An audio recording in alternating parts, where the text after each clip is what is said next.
ఏది అయినా ట్రై చెయ్యి ఆచి చికెన్ మసాలా. ఆచి చికెన్ మసాలా. ఆపరేషన్ కగార్ చివరి దశకు చేరుకుంది. మార్చి 31 లోపు మావోయిస్టు రహిత దేశంగా చేస్తామని కేంద్ర హోంమంత్రి అమిత్ షా అన్నారు. ఇక అందుకు అనుగుణంగానే భద్రతా బలగాలు భారీ ఆపరేషన్ కూంబింగ్ నిర్వహించారు.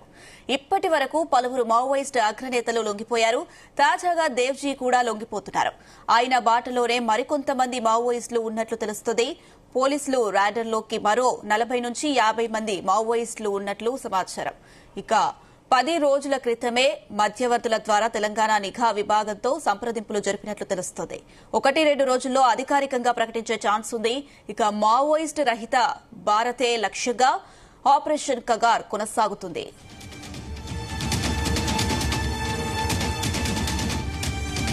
ఇక మావోయిస్టులు నిర్మించుకున్న రహస్య బంకర్లను కోబ్రా దళాలు గుర్తించి తాజా నేలమట్టం చేశాయి.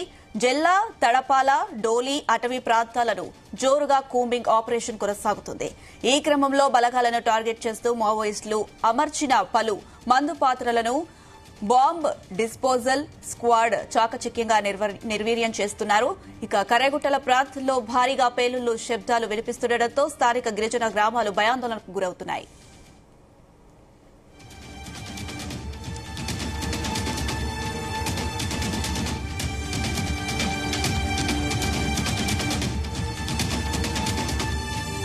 కడవులో అంగుళాన్ని భద్రతా దళాలు కంటి మీద కునుకు లేకుండా సోదా చేస్తున్నట్లుగా తెలుస్తుంది. డ్రోన్ల సాయంతో మావోయిస్టుల కదలికలను నిరంతరం పర్యవేక్షిస్తున్నారు. సరిహద్దు దాటి చొరబడకుండా అటు ఛత్తీస్గఢ్ పోలీసులు, ఇటు తెలంగాణ గ్రే హౌండ్స్ దళాలు సమన్వయంతో జాయింట్ కూంబింగ్ ఆపరేషన్ నిర్వహిస్తున్నాయి. మిగిలిన ఉన్న అగ్ర నేతలు కూడా చిక్కితే మావోయిస్టుల సాయుధ పోరాటానికి ఎండ్ కార్డు పడుతుందని భద్రతా వర్గాలు భావిస్తున్నాయి. ఇక Maoist party Telangana state committee secretary బడే చొక్కారావు అలియాస్ దామోదర్ జడా కోసం కర్రెగుట్ట ప్రాంతంలో భద్రతా బలగాలు జల్లెడ పడుతున్నాయి. ఇక జార్ఖండ్లోని అత్యంత ప్రమాదకరమైన షరందా అటవీ ప్రాంతంలో మిసిర్ బెస్రా కోసం కోబ్రా దళాలు గాలిస్తున్నాయి. ఇదే అంశానికి సంబంధించి మరిన్ని అప్డేట్స్ మా ప్రతినిధి శ్రీకాంత్ అందిస్తారు. శ్రీకాంత్, మావోయిస్టు పార్టీ సంబంధించిన నేతలే టార్గెట్ గా చేసుకుంటూ కేంద్ర ప్రభుత్వం ఆపరేషన్ కగార్ అయితే ఏర్పాటు చేసింది. అందులో ప్రధానంగా ఒక్కొక్క మావోయిస్ట్ ను టార్గెట్ గా చేసుకుంటూ దాడులు పాల్పడడం, అదేవిధంగా ఎన్కౌంటర్లు చేసినటువంటి సిచ్యువేషన్ కనిపిస్తుంది. ఈ క్రమంలో ఇటు మావోయిస్ట్ పార్టీకి సంబంధించినటువంటి కీలక నేతలంతా కూడా ఒకవైపు హతమవుతున్నారు. మరి కొద్దిమంది నేతలు మాత్రమే అడవుల్లో ఉన్నారని చెప్పొచ్చు. ఎందుకంటే ఇక్కడ 2001 నుంచి కూడా మావోయిస్టు పార్టీ మాత్రం మావోయిస్టు గోడలు మాత్రం బీటలు వారాయని చెప్పొచ్చు. అందులో ప్రధానంగా ఆర్కే లాంటి కీలకమైనటువంటి నేతలు కూడా ఎన్కౌంటర్ లో మృత్యువాత పడడంతో ఆ తర్వాతకి అంచెలంచెలుగా ఎదిగినటువంటి నేతలని టార్గెట్ గా చేసుకుంటూ ఇటు కేంద్ర ప్రభుత్వం చేపట్టినటువంటి ఆపరేషన్ కగార్ ను మాత్రం 2026 మార్చి 31 డెడ్ లైన్ అయితే విధించడం జరిగింది. ఇందులో ప్రధానంగా ఇటు తెలంగాణ, ఆంధ్రప్రదేశ్, ఛత్తీస్గఢ్, మహారాష్ట్ర, ఒడిశా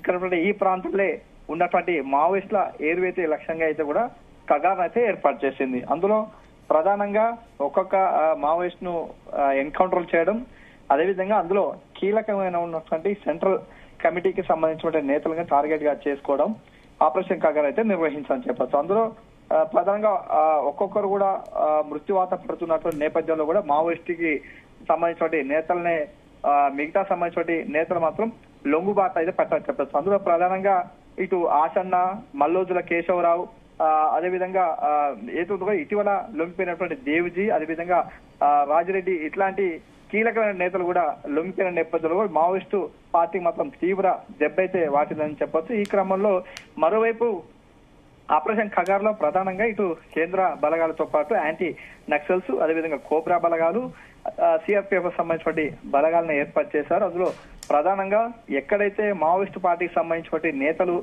షెల్టర్ జోన్ గా ఉన్నటువంటి ప్రాంతాలు గడ్చిరోలి, బస్తర్, అదేవిధంగా మహారాష్ట్ర సంబంధించిన ఏరియాలతో పాటు ఛత్తీస్గఢ్ సంబంధించిన ఏరియాలు, అదేవిధంగా తెలంగాణ సంబంధించిన ఏరియాలో మొత్తం ఇటు సిఆర్పిఎఫ్ సంబంధించిన క్యాంపులను అయితే ఏర్పాటు చేస్తారు. అందులో 2019 నుంచి మాత్రం క్యాంపులు ఏర్పాటు చేయాలని చెప్పి కేంద్ర ప్రభుత్వం నిర్ణయించింది.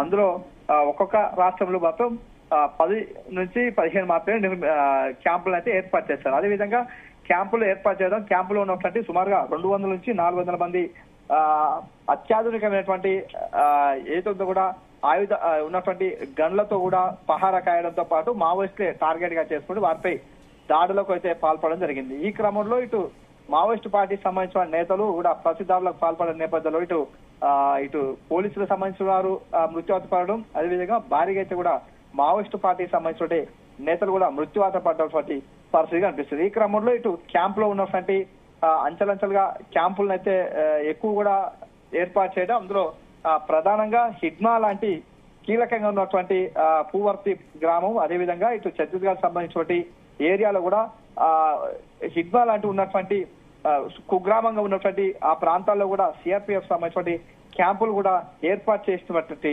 పరిస్థితి కనిపిస్తుంది. ఈ క్రమంలో ప్రతి 5 కిలోమీటర్లకు ఒక క్యాంప్ అయితే ఏర్పాటు చేయడం, అదేవిధంగా పూర్తిగా అడవులను కూడా జల్లాలు పట్టడం వీరి ప్రధాన విధి అని చెప్పొచ్చు. అందులో ఉదయం నుంచి ఒక షిఫ్ట్, ఆ తర్వాతకి సాయంత్రం సమయంలో మరొక షిఫ్ట్ వైజ్ గా అయితే కూడా వీరు కూంబింగ్ కి వెళ్తారు. వెళ్లేటువంటి క్రమంలో ప్రధానంగా మావోయిస్టు పార్టీకి సంబంధించిన షెల్టర్ జోన్లే టార్గెట్ గా చేసుకుంటూ ఇటు పోలీసులు కూంబింగ్ చేయడంతో పాటు అదేవిధంగా అత్యాధునికమైనటువంటి డ్రోన్ కెమెరాలను ఏర్పాటు చేయడం, అదేవిధంగా హెలికాప్టర్ సహాయంతో నేరుగా కూడా వారి స్థావరాలపై కూడా దాడులు పాల్పడినటువంటి పరిస్థితి కనిపిస్తుంది. ఈ క్రమంలో ఇటు క్యాంప్స్ ఏర్పాటు చేసిన నేపథ్యంలో వారికి అత్యంత కీలకంగా ఉన్నటువంటి ప్రాంతాల్లో ఉన్నటువంటి కర్రెగుట్ట ప్రాంతం ఉంటుంది. ఇది ఛత్తీస్గఢ్, అదేవిధంగా తెలంగాణ, మహారాష్ట్ర సరిహద్దు ప్రాంతంలో ఉన్నటువంటి అత్యంత కీలకమైనటువంటి ప్రాంతం మావోయిస్టులకు. ఇది వారికి షెల్టర్ జోన్ అని చెప్పొచ్చు. ఈ క్రమంలో అత్యంత ఉన్నటువంటి షెల్టర్ జోన్ నే టార్గెట్ గా చేసుకున్న సిఆర్పిఎఫ్ బలగాలు మాత్రం ఆపరేషన్ కర్రెగుట్టలు కూడా ఏర్పాటు చేశారు. ఇందులో ఇటు యాంటీ నక్సల్స్ తో పాటు ఇటు బస్తాలకు సంబంధించినటువంటి పోలీసులు, అదేవిధంగా ఇటీవల లొంగిపోయినటువంటి మాజీ మావోయిస్టులు అయితే, అదేవిధంగా ఆదివాసులకు సంబంధించినటువంటి యువతను కూడా పోలీసులు అయితే వారిని ఆయుధాలు వారికి ఇవ్వడం, అదేవిధంగా క్యాంపుల్లో కూడా వారిని రప్పించడం జరిగింది. ఇందులో ప్రధానంగా ఆపరేషన్ సంబంధించిన కర్రెగుట్టల ప్రాంతాల్లో మాత్రం ముందుగా అయితే కూడా ఆదివాసి సంబంధించిన యువతను ముందుకు పంపించడం, ఆ తర్వాత యాంటీ నక్సల్ సంబంధించిన టీం వెళ్ళడం, ఆ తర్వాత కోబ్రా టీమ్స్ ఇట్లా అంచనా ఏతుంది కూడా ఒక 3 వలయాలుగా లోపలికి వెళ్ళడం జరిగింది. ఈ క్రమంలో ఆపరేషన్ కర్రెగుట్టలను కూడా స్వాధీనం చేసుకున్నారు సిఆర్పిఎఫ్ సంబంధించిన క్యాంప్స్. అదేవిధంగా అందులో అత్యంత ఉన్నటువంటి వారి డంపులను కూడా వీళ్ళు స్వాధీనం చేసుకోవడం జరిగింది. ఎందుకంటే మావోయిస్ట్ పార్టీకి సంబంధించిన భారీగా డంపులు అయితే ఏర్పాటు చేస్తారు. అందులో అత్యంత కీలకమైనటువంటి అత్యాధునికమైనటువంటి ఆయుధాలను కూడా వీరు స్వాధీనం చేసుకోవడం, అదేవిధంగా వీరు సంబంధించిన ఎల్ఈడీలు ఏర్పాటు చేసినటువంటి వారిని కూడా నిర్వీర్యం చేస్తూ కూడా బలగాలు ముందుకు సాగడం, అదేవిధంగా ఈ డంపులను కూడా స్వాధీనం చేసుకున్నటువంటి అందులో పై చేయి మాత్రం పోలీసులు ఏదో ఉందని చెప్పొచ్చు. ఈ క్రమంలో ఇటు పూర్తిగా ఏటుంది కూడా మరొక 4 రోజుల సమయం మాత్రం ఉంది ఆపరేషన్ కాగారు కాబట్టి ఈ క్రమంలో పోలీసులదే పై చేయిగా నిలుస్తుంది. ఇప్పటికే దాదాపుగా సెంట్రల్ కమిటీకి సంబంధించిన మావోయిస్టులని అందరినీ కూడా ఏరువైతే లక్ష్యంగా అయితే ఆపరేషన్ కాగారు అయితే విజయవంతం చెప్పొచ్చు. అందులో ప్రధానంగా ఇటు తెలంగాణ సంబంధించిన బడే చొక్కారావు అలియాస్ దామోదర్ మాత్రం ఎక్కడ ఉన్నాడు అనేది మాత్రం చాలా క్లిష్టంగా మారిందని చెప్పొచ్చు. ఎందుకంటే ఇటు అత్యంత మావోయిస్టులు కూడా తిరగలేనటువంటి ప్రాంతాలను కూడా అక్కడ ఉన్నటువంటి పోలీసు బలగాలు అక్కడికి వెళ్లడం, వాటిని స్వాధీనం చేసుకోవడం, అదేవిధంగా మావోయిస్టు పార్టీకి సంబంధించిన నేతలు కూడా ఎక్కడ తారాసపడినా కూడా వెంటనే ఎన్కౌంటర్లు చేసిన పరిస్థితి ఉంది. ఇందులో ప్రధానంగా 2-3 ఎన్కౌంటర్లు కూడా బడే చొక్కారావు దామోదర్ మృతి చెందినట్టుగా ప్రచారం అయితే జరిగింది. కానీ ఆ తర్వాతకి కొద్ది రోజులకే మావోయిస్టు పార్టీ నుంచి కూడా లేఖలు విడుదల కావడం, జగన్ పేరిట అదేవిధంగా ఆజాద్ పేరిట కూడా లేఖలు వచ్చే క్రమంలో దామోదర్ సేఫ్ అంటూ కూడా కొన్ని వచ్చినటువంటి లెటర్ ఆధారంగా బడే చొక్కారావు మాత్రం మృతి చెందలే అని చెప్పి పోలీసులు అయితే భావించారు. ఈ క్రమంలో అతను టార్గెట్ గా చేసుకుంటూ ఇప్పుడు ప్రస్తుతానికి మాత్రం తెలంగాణ సంబంధించిన కీలకమైన నేతల్లో దేవ్జీ అదేవిధంగా రాజిరెడ్డిలను కూడా టార్గెట్ గా చేసుకుంటూ కాంగ్రా పేరుతో కూడా ఇటు తెలంగాణ సంబంధించిన ఎస్ఐబి సంబంధించిన పోలీసులు కూడా వారితో సంప్రదింపులు జరగడం, దాదాపు వారితో పాటు మరో 16 మంది మావోయిస్టులు కూడా లొంగిపోయినటువంటి పరిస్థితి కనిపిస్తుంది. ఇప్పుడు ప్రధానంగా ఆపరేషన్ కాగాలో టార్గెట్ గా చేసుకున్న నేత తెలంగాణ సంబంధించిన సెంట్రల్ కమిటీ మెంబర్ గా ఉండటం, అదేవిధంగా తెలంగాణ మావోయిస్టు పార్టీ ప్రధాన కార్యదర్శిగా ఉన్న నేపథ్యంలో అతనే టార్గెట్ గా చేసుకున్నటువంటి పోలీసులు అయితే కూడా ఇప్పుడు అతన్ని టార్గెట్ చేసుకుంటూ ఆపరేషన్ కగార్ 2ను కూడా ఇప్పుడు ఏర్పాటు చేసినటువంటి పరిస్థితి కనిపిస్తుంది. ఈ క్రమంలో వారిని పట్టుకోవడం, టార్గెట్ గా చేసుకునే బలగాలు కూడా శ్రీకాంత్ అయితే అడవుల్లో అంగుళాన్ని భద్రతా దళాలు కంటి మీద కునుకు లేకుండా సోదా చేస్తున్నట్లుగా తెలుస్తుంది. డ్రోన్ల సాయంతో మావోయిస్టుల కదలికలు నిరంతరం పర్యవేక్షిస్తున్నారు. ఏంటి ఆపరేషన్ లో భద్రతా దళాలు ఇంకా ఏవైనా మావోయిస్టు స్థావరాలను గుర్తించారా? ఖచ్చితంగా చెప్పొచ్చు. ఎందుకంటే మావోయిస్టు పార్టీకి సంబంధించినటువంటి అత్యంత కీలకమైనటువంటి షెల్టర్ జోన్ గా ఉన్నటువంటి బస్తార్ అయితేంది, ఇటు గచ్చిరోలి అయితేంది, ఇక్కడ ఉన్నటువంటి కొన్ని ప్రాంతాలు అయితే ఉంటాయి. ఈ ప్రాంతాల్లో మాత్రం పోలీసులు అక్కడికి భద్రతా నేరుగా అక్కడికి వెళ్లడం, అదేవిధంగా అక్కడ ఉన్నటువంటి డ్రోన్ కెమెరాస్, అదేవిధంగా హెలికాప్టర్ సహాయంతో కూడా వారిపై దాడులు చేయడం, వారికి సంబంధించిన బంకర్లను కూడా వీరు ఛేదించినటువంటి పరిస్థితి కనిపిస్తుంది. ఈ క్రమంలో మావోయిస్టు పార్టీలు ఎక్కడెక్కడ తిరుగుతారు, ఇక్కడ నుంచి ఎక్కడికి వెళ్తారనే దానిపై కూడా ఒక అంచనా వేయడం, ఆ క్రమంలో వెళ్లేటువంటి క్రమంలో సుమారుగా 5 నుంచి 10 కిలోమీటర్ల మేర కూడా పూర్తిగా జల్లెడ పట్టేటువంటి పరిస్థితి కనిపిస్తుంది. ఎందుకంటే వీరు రాత్రి సమయంలో వెళ్లేటువంటి క్రమంలో మాత్రం ఇటు డ్రోన్ కెమెరాస్, అత్యాధునికమైన కెమెరాలను కూడా వాడి ఎటువైపు వెళ్తున్నారు దానిపై కూడా ఇటు నిఘా ఏర్పాటు చేసిన పరిస్థితి కనిపిస్తుంది. మరోవైపు ఇటు మాజీ మావోయిస్టులుగా ఉన్నటువంటి ప్రాంతాల్లో ఉన్నటువంటి వారిపై కూడా నిఘానైతే ఏర్పాటు చేశారు. అంటే వీరు ఏవైనా కార్యకలాపాలకు పాల్పడుతున్నారా, లేదా ఇతర సంబంధించిన మావోయిస్టులకు ఏమైనా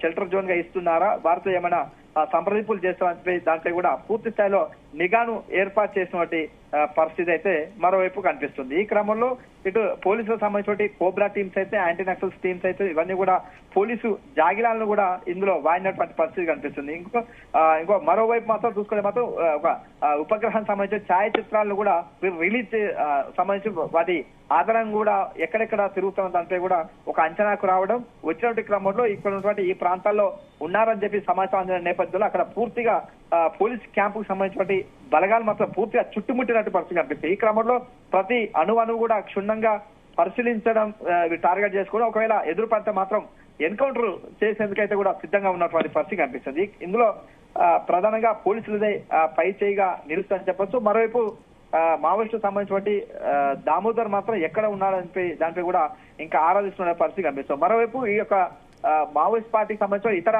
గ్రామీణ ప్రాంతాలు, అదేవిధంగా ఇక్కడ ఆదివాసీ గూడాల నుంచి కూడా పూర్తిగా కమ్యూనికేషన్ అయితే కట్ అయిపోయింది. కాబట్టి వారికి సంబంధించిన ఆహార పదార్థాలు అయితేంది, అదేవిధంగా మెడికల్ సంబంధించిన కిట్లు అయితేంది, అదేవిధంగా ఇతర సంబంధించిన ఆయుధ సామాగ్రి కూడా వారికి చేరలేనటువంటి పరిస్థితి అయితే ప్రస్తుతానికి ఉంది. కాబట్టి మావోయిస్టు పార్టీ సంబంధించిన నేతలు మాత్రం కకా వికలం అవుతున్నటువంటి సిచ్యువేషన్. ఎందుకంటే గతంలో ఉన్నటువంటి ఆసన్న అయితేంది, మల్లోజుల కేశవరావు లాంటి నేతలు కూడా కొన్ని ఇంటర్వ్యూలో మనం చూడొచ్చు. ప్రత్యక్షంగా వారు చెప్తున్న సిచ్యువేషన్ అంటే గతంలో ఉన్న పరిస్థితులు వేరు, ఇప్పుడున్న పరిస్థితులు వేరు. ఎందుకంటే కూడా ఇప్పుడు ఉన్నటువంటి పోలీసు నిఘా వ్యవస్థ పెరిగింది, అదేవిధంగా ప్రతిదీ ఏదో కూడా టెక్నాలజీ పెరిగింది. కాబట్టి మనుషులు ఏదో మావోయిస్టులను పట్టుకోవడంలో కీలకంగా పోలీసులదే పై చేయిగా మారుతున్నట్టు కూడా కొన్ని ఇంటర్వ్యూలో మనం ప్రత్యక్షంగా చూడవచ్చు. ఇట్లాంటి శ్రీకాంత్ అయితే ఈ ఆపరేషన్ కగార్ నేపథ్యంలో కారేకుటల ప్రాంతంలో భారీగా పేలుడు శబ్దాలు అయితే వినిపిస్తుండటంతో అక్కడ చుట్టుపక్కల ఉన్న స్థానిక గిరిజన గ్రామాల్లో ప్రజలైతే భయాందోళనకు గురవుతున్నారు. ఏంటి వారికి సంబంధించి ఏవైనా రక్షణ చర్యలు తీసుకుంటున్నారా? ఖచ్చితంగా చెప్పచ్చు. ఎందుకంటే ఇటు ఆపరేషన్ కగార్ నేపథ్యంలో కూడా ఇటు మావోయిస్టు పార్టీకి సంబంధించిన నేతలే టార్గెట్ చేసుకుని కూంబింగ్ నిర్వహిస్తున్నట్టు తరుణంలో ఎవరైనా తారాసా పడినటువంటి నేపథ్యంలో కూడా ఎన్కౌంటర్లు అయితే చోటు చేసుకుంటాయి. గతంలో కూడా గత 3 రోజుల క్రితం కూడా ఆ ప్రాంతంలో మాత్రం కాల్పుల శబ్దాలు వినిపించినట్టు ఆయా సంబంధించిన గ్రామీణ ప్రజలు కూడా వెల్లడించినటువంటి పరిస్థితి కనిపిస్తుంది. ఎందుకంటే ఇవన్నీ కూడా పూర్తిగా ఆదివాసీ గూడాలు, అదేవిధంగా చిన్న చిన్న గ్రామాలుగా ఉన్నటువంటి ప్రాంతాలే ఉంటాయి. ఈ క్రమంలో ఇటు మావోయిస్టులు వచ్చారని చెప్పి ఒక సమాచారం ఉన్న నేపథ్యంలో నిఘా వ్యవస్థ వెంటనే అప్రమత్తం కావడం, ఇటు బలగాలు కూడా వారిపై కూడా కాల్పులు జరిపిన నేపథ్యంలో ఇక్కడ అడవి మొత్తం పూర్తిగా తుపాకుల శబ్దంతో దద్దరిల్లుతున్నటువంటి పరిస్థితి కనిపిస్తుంది. ఈ క్రమంలో ప్రజలు మాత్రం మరోవైపు బిక్కుబిక్కుమంటూ కాలం వెల్లదీస్తున్నట్టు సిచ్యువేషన్ కనిపిస్తుంది. Right Srikanth, thank you.